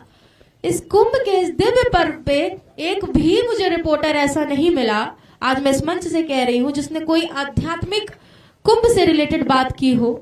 सबको केवल और केवल, सबका फोकस, यही तो समस्या है कि आज क्यों हमारा भारत इस स्थिति में आ गया है। अरे आप उस ईश्वर की ओर आगे बढ़िए, आप अध्यात्म की ओर आगे बढ़िए, आपको किसी चीज की कमी वो ईश्वर होने नहीं देगा। जरा एक कदम तो उठा के देखिए। ये सुदर्शन चैनल, जैसे ही मैं यहाँ पर आई, मेरा पहला क्वेश्चन यही था कि क्या विषय है, तो जब पता चला अध्यात्म का विषय है, धर्म है, और सदैव हमारा यही फोकस रहता है, तो मैं बहुत प्रसन्न हुई और मैंने दिल से कहा कि बिल्कुल बिल्कुल फिर हम जरूर शामिल होंगे, क्योंकि मैं ऐसे ही न्यूज चैनल को खोज रही थी, क्योंकि मैं बहुत दिनों से मैं ढूंढ रही थी, क्योंकि संत होने के नाते हमारा दिल बहुत दुखी होता है। हमारी दीदी विदेश से हैं, परसों चर्चा हो रही थी, वो अपना इंग्लिश में ही बोल पाती है तो बोल रही थी that I got very disheartened. What's happening in कुंभ? क्या हो रहा है कुंभ में? मैं तो भारतीय संस्कृति वेद की जो हमारे गुरुमा ने उनको बताया था कि ये धर्म है, ये अध्यात्म है, उन्होंने कहा कि यहाँ वो चीजें दिख क्यों नहीं रही? यहाँ everybody is heading towards other things, ऐसा क्यों हो रहा है? परंतु सुदर्शन न्यूज चैनल में जब हम आए और अभी जब मैंने प्रैक्टिकली प्रश्न उत्तर देखे हैं उनके, तो सच में मैं दिल से बहुत बहुत धन्यवाद करूंगी और सारे मीडिया चैनल्स को बोलूंगी कि आप भी सीखिए, जहां से सीखने को मिले। जो दर्शक हमारे साथ काफी युवा भी आप सहमत है ना, कुंभ का ओरिजिनल धर्म का प्रेजेंटेशन होना चाहिए कि मोनालिसा की आंखें दिखानी चाहिए? धर्म दिखाना चाहिए ना। तो जो चैनल वाले, जो यूट्यूब वाले मोनालिसा की आंखें दिखा रहे हो, हिंदू विरोधी है ना। तो ऐसे लोगों को कुंभ में कवरेज करने देना चाहिए क्या? और ये आवाज उठेगी। और आप जानते हैं कि सुदर्शन के दर्शक क्रांतिकारी होते हैं, योद्धा होते हैं, लड़ने वाले होते हैं। आपको ऐसा यूट्यूब, आपको ऐसा मीडिया वाला, आपको ऐसा न्यूज चैनल वाला अगर दिखाई दे जो धर्म छोड़कर बाकी की चीजें दिखा रहा है ताकि टाइम खराब किया जा सके, लोगों का ध्यान दूसरी तरफ लिया जा सके, उसको अनफॉलो करिए, उसको ब्लॉक करिए। और माइक आईडी लेकर यहाँ कहीं पर मिले तो उसको पकड़कर मेरे पास सुदर्शन में यहाँ कैंप में लेके आइए, उसको ठीक करेंगे। ठीक है ना? हाँ सुरेश जी, बहुत जरूरी बात रह जा रहा है। यहाँ पे काफी युवा हैं और संत होने के नाते एक बहुत सुंदर टॉपिक आपके लिए जो मैं कहना चाहता हूँ। कुंभ की महत्ता बहुत बड़ी है, इसमें कोई दो राय नहीं, लेकिन जो इसका सबसे श्रेष्ठ जो इसमें बात है हमारे जीवन के लिए जो ज्ञान है वह यह है कि जब स्वामी विवेकानंद जी ने शास्त्रों को पढ़ा तो श्रीमद् भगवत गीता के 4 अध्याय के 34वें श्लोक में कहा, तद्विद्धि प्रणिपातेन परिप्रश्नेन सेव्या उपदेक्षन्ते ज्ञानम ज्ञानिनः तत्तदर्शिनः, कि तुम संतों के पास जाओ और उनको साष्टांग दंडवत करो, प्रणाम करो और सेवा पूर्वक प्यार से, सम्मान से उनसे प्रश्न पूछो कि क्या आप ईश्वर के दर्शन करा पाएंगे हमको। और स्वामी विवेकानंद जी 50 गुरुओं के पास गए और सबसे प्रश्न किया, किसी ने उनको इसका उचित समाधान नहीं दिया क्योंकि वो जानते ही नहीं थे। लेकिन जब स्वामी रामकृष्ण परमहंस जी के पास गए, इवन कि इसके पहले वो रविंद्रनाथ टैगोर के पिता देवेंद्रनाथ ठाकुर जो गंगा नदी पर नाव पर बैठ के वो साधना करते थे, उनके पास भी गए तो उन्होंने कुछ और आंसर दिया। तब स्वामी विवेकानंद जी वहां से वापस आ गए और फिर जाकर स्वामी रामकृष्ण परमहंस जी के पास गए और उन्होंने कहा कि क्या आपने ईश्वर देखा है? बोले हाँ मैंने देखा है। बोले क्या प्रमाण है कि आपने ईश्वर देखा है? बोले यही प्रमाण है कि मैंने देखा है और तू भी देख ले। और स्वामी विवेकानंद जी को दिखा दिया श्रीमद् भगवत गीता 18 अध्याय। हमारे साथ कुछ युवा भी है इधर। हाँ। कुछ बात करना चाहेंगे? जो इधर में कुछ पूछना चाहे तो कुछ पूछना चाहे तो देखिए, ये लंदन से और दिल्ली से बड़े बड़े कारपोरेट जॉब छोड़कर, विदेश की संभावनाएं छोड़कर यहाँ पर अपनी बात रखने आई है। अपना पूर्ण जीवन इन्होंने धर्म के लिए दिया है। हाँ, आपसे शुरू करते, पूछिए। जी, मैं ये पूछना चाहता हूँ, बहुत देहात से आया हूँ और जब कुंभ में आया हूँ और आप लोगों के दर्शन हुए हैं तो किसी को बताने की जरूरत नहीं है। मेरा मन ऐसा विचलित हो गया कि मैं भी कब सनातन से जुड़ूं और धर्म का प्रचार करूं। जब एक बहन विदेश से आके और हमारे भारत में धर्म का प्रचार कर रही है, सनातन का प्रचार कर रही है, तो हम भारतीयों का, हम युवाओं का भी एक कर्तव्य बनता है कि अपने भारत के प्रति, अपनी भारत माता के प्रति हमारा भी दायित्व है और हम भी सनातन से जुड़े और हम भी धर्म का प्रचार करें। क्या आपके मन में भी ऐसा रहा है? कौन कौन धर्म के लिए काम करता है आप में से?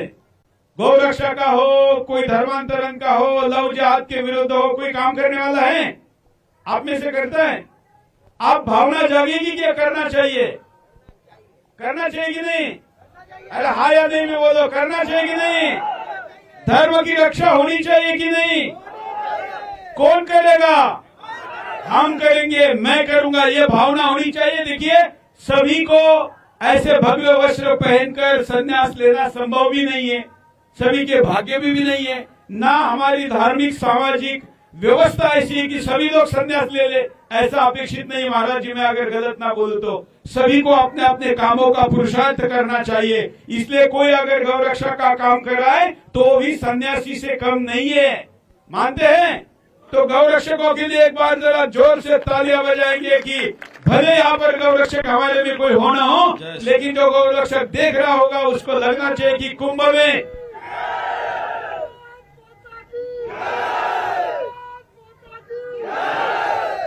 तो ये होना चाहिए। हाँ पूछिए सर। पहले तो हम सुदर्शन चक्र को बहुत अपनी तरफ से और आम जनता की तरफ से साधुवाद देना चाहते हैं कि ऐसा कार्यक्रम जो आपने यहाँ सुनियोजित ढंग से हम सब लोगों के लिए, जो कि जैसे हमारा जो आप लोग कह रहे हैं कि सनातन क्या कहता है कि हम अंधकार से प्रकाश की ओर चले। जो हमारे अंदर अंधकार है उस अंधकार को कैसे हम दूर करेंगे, यह हमारा सुदर्शन चक्र और साध्वी जी जो हमारे सामने ऋषि जी बैठे हैं, ये जब कभी कभी एक हमको याद आता है कि हनुमान जी को याद कराना पड़ता था कि कौन सो काज कठिन जग माही जो नहीं हो तात तुम। इनको भी पूछते हैं ना, क्या आप लोग ऐसा मानते हैं कि हिंदू को बताना पड़ता है, बार बार जगाना पड़ता है कि वो हिंदू है? ऐसा मानते हैं आप? तो कुंभ ऐसा आयोजन जिसके द्वारा हिंदू को अपने ऊपर, जैसे कोयले पर खाई जम जाती है, उसका तेज कम हो जाता है, उसकी उष्णता कम होती है। बहुत जरूरी बात। हाँ। अभी बहुत सुंदर एक बात कहा। क्या आपको नहीं लगता कि ऐसा क्यों है कि हिंदू को बार बार जगाना पड़ता है और बार बार ये सो जाता है? आपको पता नहीं होगा, बहुत सारे लोग गायत्री मंत्र पढ़ते हैं, उसका मंत्र का अर्थ क्या है कि तुम उस ज्योति स्वरूप परमात्मा का ध्यान करो जो सुख स्वरूप है, दुख नाशक है, पाप विनाशक है। उस श्रेष्ठ तेजस्वी ज्योति स्वरूप परमात्मा का तुम ध्यान करो, वह परमात्मा तुम्हारी बुद्धि को सन्मार्ग में प्रेरित करेगा। अध्यात्म ज्ञान मनुष्य की अंतर चेतना में परिवर्तन करती है। नवयुग की रचना का यही आधार है। आपको बार बार जगाया जाएगा, आप सो जाएंगे। क्यों? क्योंकि आप अंतर से नहीं जगे हैं। एक मंत्र आता है उत्तिष्ठत जागृत। आप बताइए, पहले जगता है व्यक्ति की फिर उठता है कि पहले उठता है फिर जगता है? क्या करता है पहले? लेकिन मंत्र कहता है उत्तिष्ठ जागृत, उठो और जागो। दरअसल क्या है कि आप शरीर से तो उठे हुए हो लेकिन जगे नहीं हो, आत्मिक रूप से सोए हुए हो। और आत्मिक रूप से जागने के लिए जब कोई पूर्ण गुरु, श्री कृष्ण जैसा गुरु जब अर्जुन के सर पे हाथ रखता है, तृतीय नेत्र खोलता है, उसका अंदर दृष्टि प्रदान करके परमात्मा के प्रकाश के दर्शन कराता है, तब वो आत्मिक रूप से जगता है और उसका विवेक जगता है और फिर वह सोता नहीं। फिर श्रीमद् भगवद गीता के 8वें अध्याय में कहा कि नष्टो मोह स्मृति लब्ध्वा तत्प्रसादान मैं जो इस संदेह कर से वचनम तो। तब अर्जुन ने कहा, जो अर्जुन कहता नहीं मैं युद्ध नहीं करूंगा, कहता रूप दोष से ग्रसित था और वो महाराज जी हिंदू समाज की स्थिति भी अर्जुन की तरह भ्रमित है, बराबर? आप मानते हैं ना? जैसे अर्जुन भी भ्रम में था और फिर भगवान कृष्ण ने उसको गीता समझाकर अर्जुन का भ्रम तोड़ा।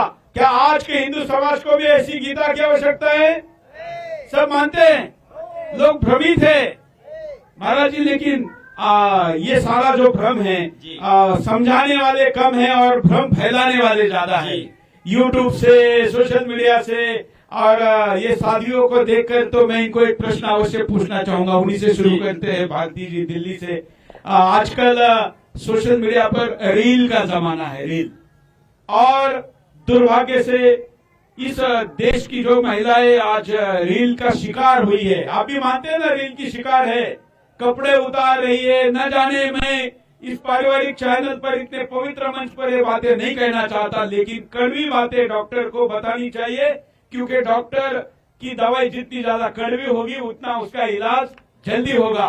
तो ऐसी महिलाएं, यहाँ तो ऐसी महिला हुई जिन्होंने वेदों का पठन किया, वेदों की रचनाएं की। ऐसी महिलाएं हुई जिन्होंने छत्रपति शिवाजी महाराज जैसे वीरों को जन्म दिया। ऐसी बलिदानी लोगों को जन्म देने वाली भगत सिंह जैसी माता की माताएं हुई। ऐसे देश में महिलाओं को क्या हो गया है कि वो आपके रास्ते पर चलने के बजाय आप गूगल का जॉब छोड़कर सन्यासी बनी है, साध्वी बनी है। लेकिन आज महिलाएं कुछ लाइक के लिए, कुछ मोनेटाइजेशन के लिए कपड़े उतार कर नंगे रील बना रही है। उनके लिए क्या कहेगी?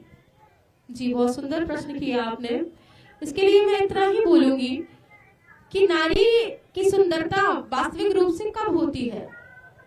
नारी की सुंदरता तभी हो पाती है और नारी में शक्ति तभी आती है जब वो आध्यात्मिक होती है, अपनी आत्मा से जुड़ती है। झांसी की रानी लक्ष्मीबाई का उदाहरण दिया, वो ब्रह्म ज्ञानी थी, तब जाकर वो उस दिव्य कार्य को कर पाई। इतिहास में जितनी ऐसी नारियां रही आप देखेंगी, मीराबाई, उन्होंने क्या नहीं किया, पर कैसे किया?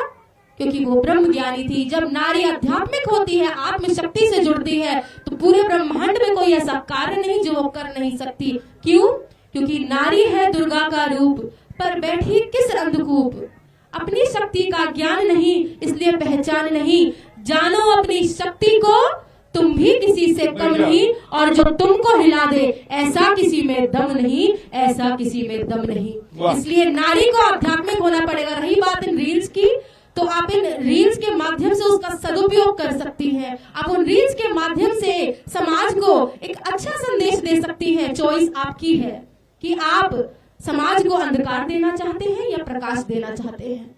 और आप स्वयं अंधकार में है तो जाहिर सी बात है आप अंधकार ही देंगी। और इसीलिए सभी नारियों के लिए एक ही संदेश है कि अगर सुंदरता ही दिखानी है तो अपनी आंतरिक सुंदरता दिखाइए। बाहरी शारीरिक सुंदरता दिखाकर आप स्वयं भी वासना में लिप्त हो रहे हैं और सामने वाले का भी अहित ही कर रहे हैं। अगर सुंदरता ही दिखानी है तो वो सुंदरता दिखाइए जो मीराबाई ने दिखाई, जो झांसी की रानी ने दिखाई। लता मंगेशकर जी एक इंटरव्यू में ऐसा कहती है कि आज का मीडिया अगर मेरे जमाने में होता तो मुझे गाने के लिए कभी सिलेक्ट नहीं करता, क्योंकि मैं उतनी सुंदर नहीं हूँ। तो ऐसी बातें आज हो रही कि साध्वी में सुंदरता खोजना, उसके तेज देखने के बजाय, या रील की जो चर्चा अभी हो रही है, रील के लिए कपड़े उतारने वाली महिलाएं, ऐसे लोगों के लिए बड़ा अच्छा जवाब उन्होंने दिया। आप लंदन से आई है, सब कुछ छोड़कर आई है, ऐसे में ऐसी महिलाएं जो चंद लाइक के लिए, चंद फॉलोअर के लिए कपड़े उतारकर भारतीयता, हिंदुत्व छोड़कर अश्लीलता परोस रही है, उनको आप क्या कहेगी? क्योंकि वेस्ट में तो ये सब कुछ खोखला हो चुका है, वहां का समाज इसको लेकर बर्बाद हो चुका है। जी, और ये जो मानसिकता है, ये आधनंग घूमने का, ये करने का, ये रील्स बनाने का, ये विदेश की संस्कृति शब्द मैं नहीं यूज कर सकती, ये विदेश का है। पर अब देखो ये विदेशी माइंडसेट क्या है, ये एक गुलाम की माइंडसेट है। उन्होंने आपको कह दिया आप आधनंग घूमोगे तो आप आजाद हो, आप फ्री हो। ये सही बात नहीं, ये झूठ है। ये मानसिकता आपके मन में गढ़ी गई है क्योंकि उनको पता, इसी से पतन हुआ है। आप अब देखोगे विदेश में गोरी औरतें, इंग्लिश वुमेन, वो क्या कर रही है? अब वो मॉडेस्ट ड्रेस करती है, वो सेल्फ हेल्प बुक्स पढ़ती है और उसमें कहा जाता है आप 4 बजे उठे, सुबह साधना कीजिए, ठंडे पानी से स्नान कीजिए, ये करिए। हमारे योग को वो एक्सेप्ट कर रहे हैं। ठीक है, कहीं ना कहीं उसको वो बिजनेस भी बना रहे क्योंकि उनके पास आत्म जागृति और सनातन नहीं है।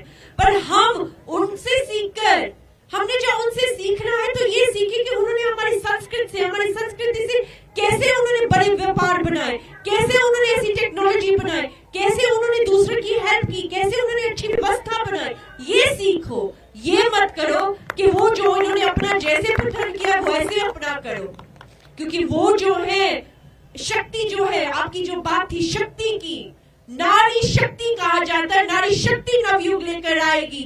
नारी शक्ति, शक्ति का सेल्फ एक्सप्रेशन होता है। इंग्लिश में खोले the creative expression of the supreme super consciousness. क्योंकि आपको सही दिशा नहीं पता तो वो गलत तरीके में एक्सप्रेस होगी। सही दिशा सिर्फ उस परमात्मा के पास है। शिव सब है जब वो शक्ति शिव की तरफ आगे अग्रसर होगी। बिल्कुल, आपका एक प्रश्न लेते हैं, पीछे भी अगर कोई सवाल पूछना चाहते हैं। हाँ स्वामी जी प्रणाम। स्वामी जी, मेरा आपसे प्रश्न ये है कि इस देश में हर नागरिक को 2 तरह के नियम पालन करने पड़ते हैं। एक तो देश का नियम संविधान जिसको कहते हैं, देश का संविधान हर कोई फॉलो करता है, और दूसरा धर्म। तो मेरा आपसे सवाल ये है कि क्या जो हमारा संविधान है पूरी तरह धर्म के अनुरूप है, और अगर नहीं है तो क्या ये आप इसको कैसे ये पूरी तरह धर्म के अनुरूप हमारा संविधान बने? देखिए, आपने बहुत सुंदर प्रश्न किया। अभी जो आपका प्रश्न मतलब कितना अधूरा सा लग रहा है। आपने कहा कि क्या हमारा संविधान धर्म के अनुकूल है? आपको मैं बताऊं कि बड़ी हैरानी होती है कि भारत में हमारे शैक्षणिक संस्थानों में धार्मिक किताबें पढ़ाई ही नहीं जाती, तो धर्म कहां से सीखेंगे लोग? धारा 30 है कांग्रेस के साथ में इनको पूछ भी लेते हैं ना, क्या आप जो सब यहाँ खड़े हैं, आप ऐसा मानते हैं या चाहते हैं कि भारत के विद्यालयों में धर्म भी पढ़ाया जाना चाहिए? जिसका समाधान कैसे है? हमारे यहाँ पर एक महाराज जी एक पॉइंट जोड़ता हूँ। मैं पिछले दिनों अमेरिका में राइट ब्रदर्स के उस गांव में गया था जहां पर उन्होंने हवाई जहाज उड़ाया था। अब हम सब जानते हैं, हम यहाँ जो खड़े हैं, जो लाइव देख रहे हैं, सब जानते हैं कि विश्व के हवाई जहाज सदियों पहले हमारे पास थे, हमने उड़ाए थे। लेकिन आज अगर अपने बच्चों को प्रश्न पूछा जाता है कि हवाई जहाज किसने बनाया था, तो एक मार्क के लिए वो लिखता है राइट ब्रदर्स। लेकिन उसका ये प्रश्न का उत्तर सही है क्या? नहीं है। वहां पर मेरे बच्चे ने, मेरे बेटे के लिए ये प्रश्न आया था जब वो स्कूल में पढ़ता था, तो उसने उस प्रश्न के सामने लिखा कि मैं जानता हूं कि इस प्रश्न के उत्तर के बाद मुझे मार्क नहीं मिलेंगे, लेकिन मैं लिख रहा हूं कि राइट ब्रदर ने पहला हवाई जहाज नहीं बनाया था, हिंदुस्तान में हिंदुओं ने बनाया था। ऐसा हम जब करेंगे तब जाकर हमारे प्रश्न लिखने वालों को भी या कानून बनाने वालों को भी असली उत्तर मिलेगा। आपके प्रश्न का एक ही उत्तर है, ये देश हिंदू राष्ट्र घोषित किया जाए तो संविधान भी हिंदू राष्ट्र का होगा। कौन कौन सहमत है ये देश हिंदू राष्ट्र घोषित होना चाहिए? सारे कुछ लोगों की जेब के हाथ निकले नहीं है। बोलिए जय तू आप कहेंगे हिंदू राष्ट्रम, जय तू जय तू। हाँ, कुछ और प्रश्न है तो लेते हैं। हाँ, पूछिए। नमस्ते मैम, यू मेंशन्ड कि जो हमारी प्रैक्टिस है लाइक योग, वो वेस्ट में प्रैक्टिस की जा रही है, बट गिवन कि जो हमारी प्रैक्टिस है लाइक योग, उसके काफी सारे आसन है, जैसे कि bhujang asana, they are being renamed as cobra poses, और they are also practising chanting Bible verses और समथिंग ड्यूरिंग मेडिटेशन। उन्होंने यीशु योगा भी लाया है। एग्जैक्टली। तो क्या एक तो साइंटिफिकली क्या उसका बेनिफिट है, और अगर है भी तो isn't that against our right of preserving our culture? तो हमने जब हमने ये बात रखी थी, वो कहीं ना कहीं उसको अपना रहे, उसमें वो बेनिफिट देख रहे हैं हमारे योग में, पर उनकी दिशा सही नहीं है। हमने ये चीज कही थी कि उनकी दिशा सही नहीं है, उनके पास अध्यात्म ज्ञान नहीं, उनके पास अध्यात्म नहीं है, वो चीज नहीं है। उनको पता लग रहा है इस चीज में बेनिफिट है। हमारा युवा समाज तब जगेगा क्योंकि वो देश को पहले देखता है, फिर भारत को देखता है, कंपैरिजन करता है, तो वहां से ये तो सीखे, उनको उस चीज में बेनिफिट दिख रहा है। आपके पास तो असल संस्कृति है, आप उसको देखें, उसकी बेनिफिट, उसके लाभ देखो। आपकी तबीयत थोड़ी खराब होती है, आप प्राणायाम करके देखो। आपकी तबीयत स्वस्थ नहीं होगी तो हमसे आके प्रश्न करना, हमसे बात करना। हम वहां 2 मिनट बाद जब सर दुखता था हम गोली लेते थे, अब प्राणायाम से सब ठीक होता है। ये हमारी संस्कृति है, वो बेनिफिट सीख रहे हैं। हल्दी जो है हमारे औषधि है, टर्मरिक, वो उसको विदेश में पेटेंट करके इतना महंगा बेचारे, यहाँ जो 20-30 रुपए का मिल रहा होगा वहाँ 50 पाउंड। मैंने जब देखा था वहाँ हमारी दीदी की वहाँ डिबेट हुई थी इस बात कि ये कर क्या रहे। उनको वो दिशा देनी पड़ेगी, वो दिशा तब देगी कि जिसका योग है वो उसको जाने, उसको जिए और उनको सिखाए, और ये आपको करना पड़ेगा। दीदी I would just like to say something on this. हम थोड़ा सा हिंदी का कोशिश करेंगे। आप बात किए बाइबल वर्स का, ठीक है? बाइबल हमको नामांकन मिला यूके में 50 चर्चेज में। हम सनातन धर्म की प्रचार किया चर्चेज में।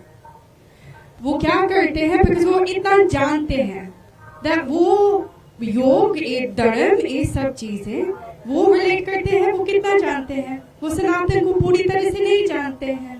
पर बाइबल की बारे, बाइबल की रूट सचमुच क्या है, सनातन है। हम क्यों कह रहे हैं? योगानंद परमहंस और स्वामी विवेकानंद खुद प्रचार किया, खुद बात किया that Christian consciousness, भगवान Christian consciousness and Christ consciousness are one and the same. इतना गिरे हैं अज्ञानता में, वो नहीं जानते। हम लोग जानते हैं नहीं, हमारे सनातन धर्म इतना महान है, हम जानते हैं नहीं, तो उसकी सब प्रयोग करना है, उसको जानना बिल्कुल है। उपयोग में लाना चाहिए। एक प्रश्न इनको लव जिहाद में पूछ ले क्या? पूछे? लंदन में आजकल ग्रूमिंग गैंग का मुद्दा बहुत छाया हुआ है और एलन मस्क से लेकर दुनिया के सभी लोग उस पर चर्चा कर रहे हैं। ब्रिटेन के पार्लियामेंट में भी इस पे चर्चा हो रही है। मैंने उसको भारत में 2005 में लव जिहाद नाम दिया था और आजकल तो सब लव जिहाद जानते हैं ना? जरा बोलना पीछे, जानते हैं ना? लव जिहाद रुकना चाहिए कि नहीं? आवाज नहीं है। लव जिहाद रुकना चाहिए क्या? हाँ। तो लंदन में ग्रूमिंग गैंग काम कैसी करती है, क्या है वहाँ की लड़कियां इसकी शिकार क्यों बन रही है? Well, I'll answer this one in English. For the थोड़ा हिंदी भी बोलिए। हाँ। So the thing is it happens in the West. In the UK ये भी हो रहा है, लव जिहाद भी हो रहा है विदेश में, और नारियां इस चीज में गिर रहे हैं। क्यों? क्योंकि उसको राइट दिशा नहीं मिला, वो नहीं जानते हैं। बिकॉज ये चीज है, पहले नारी को सिखाया आप शांत रहो, अब मत झगड़ा करो, अब मत लड़ो, हम लड़ेंगे। Males fight and women will sit and they will be quiet. That's what women are told. वो नारी शक्ति, नारी खुद नहीं जानते वो शक्ति है उसके पास, तो वो कैसे वो उसको यूज करना, ये सब चीजें हैं। पर ये चीज है कुरान सचमुच क्या कहता है। कुरान में there's a श्लोक, it says that we should protect women, it says it, but they don't follow it. That's the issue. नहीं, कटोले तो कुछ और ही कहते हैं। इस चीज पर हम कुछ कहना चाहेंगे, जब इजाजत है इस चीज पर, कि ये जो लव जिहाद हो रहा है, सब हो रहा है, वहाँ दो चीजें रखनी पड़ेगी। वो जो कर रहे हैं वो हिंसा प्रति है, हाँ। वो राक्षस है, वो राक्षसी प्रवृत्ति, उनको पता है वो ज्ञानता फैला रहे, पर उस चीज में वो दृढ़ है, वो कर रहे हैं। पर वहाँ जो नारी इस चीज की विक्टिम बन रही है, वो इसलिए क्योंकि वो अपनी शक्ति को जानती नहीं है। क्यों है नारी को ऐसा बना दे, अपना बना दे कि उसको किसी का सहारा चाहिए। मतलब असल जब आप मात शक्ति को सुनोगे, माँ जगत जननी हम सभी का सहारा है, पर वो मात शक्ति अपने आप को जानती नहीं है कि वो सभी का सहारा है, वो जननी है, वो सब में एक कंधा खोजती है, पर उसका कंधा ही उससे परम प्रकाश है, वो ईश्वर है। तो नारी को भी ये समझना पड़ेगा और उसको प्राउड होना चाहिए। मैं हिंदू हूँ, मैं सनातनी हूँ, जहाँ तुम मुझसे प्रेम करते हो और चाहते हो कि मेरे साथ जीवन गुजार, तू हिंदूपन की देख, क्योंकि हमारी प्रथा है लिव एंड लेट लिव। फिर हम आपको सिखा भी देंगे कि आपका जो भी रूट है ना, आप ही सनातन से ही निकले। तो अगर हमारी लड़कियां हिंदू रहेगी, हिंदू संस्कार और हिंदू जीवन शैली में रहेगी, तो लव जिहाद का शिकार नहीं होगी। आज हमने प्रयास किया कि आपके सामने लंदन से आई हुई, ब्रिटेन में जिनका जन्म हुआ और अब हिंदू धर्म की साध्वी बनकर दुनिया के सामने धर्म का प्रचार कर रही है, उनके साथ आपका संवाद करें। महादेव जी महाराज जी, महादेव बाबा उनको यहाँ पर लेके आए। हम बाबा का ताली बजाकर धन्यवाद करते हैं कि आपने ये योग हमारे लिए दिया, ताकि ये इस एज की हमारी युवतियां ऐसी साध्वियां दुनिया के सामने हिंदू धर्म रखेगी तो उसका ज्यादा प्रचार होगा। आज हमने शुरुआत की, आज पहला एपिसोड है। हम आपको पुनः बुलाएंगे, आपके साथ संवाद करेंगे और युवाओं को बुलाकर संवाद करेंगे, युवतियों को बुलाकर संवाद करेंगे, ताकि आपको जो हिंदू धर्म समझ में आया है वो हिंदुस्तान के सारी लड़कियों को आना चाहिए। तो अब आज का बिंदास बोल यहीं पर समाप्त करते हैं, लेकिन ये मंच कुंभ जब तक रहेगा तब तक चलता रहेगा और मैं 31 तारीख तक यहाँ पर हूँ। इसके बाद भी हमारे बाकी जो एंकर है वो यहाँ पर इस प्रकार के संवाद को करेंगे। कुंभ का मतलब होता था कि यहाँ शास्त्रार्थ होता था ना, लेकिन आजकल कम हुआ है, या कहीं हो भी रहा है तो उसकी चर्चा ज्यादा हो नहीं रही है। इसलिए कहीं हो ना हो, सुदर्शन के इस कैंप से शास्त्रार्थ होना चाहिए। आप सुनेंगे, सहभागिता करेंगे। मैं भारत के और विदेश के मुसलमान जो एक्सपर्ट्स है या जो इस्लाम के जानकार है उनको, जो ईसाईयत के जानकार है उनको भी निमंत्रित करता हूँ कि आइए, हिंदू धर्म और इस्लाम, हिंदू धर्म और ईसाईयत, इनमें क्या है, इसको लेकर भी हम इस मंच से चर्चा करेंगे। जो आएगा खुलकर लाइव में चर्चा होगी। और सबको अपनी अपनी बात रखने का अवसर मिलेगा। मुझे विश्वास है कि मेरा हिंदू धर्म पूरे विश्व का मार्गदर्शन कर सकता है। आज के लिए इतना ही, धन्यवाद। जय हिंद, जय श्री राम, जय श्री राम, जय जय श्री राम, जय श्री राम, भारत माता की जय। धन्यवाद।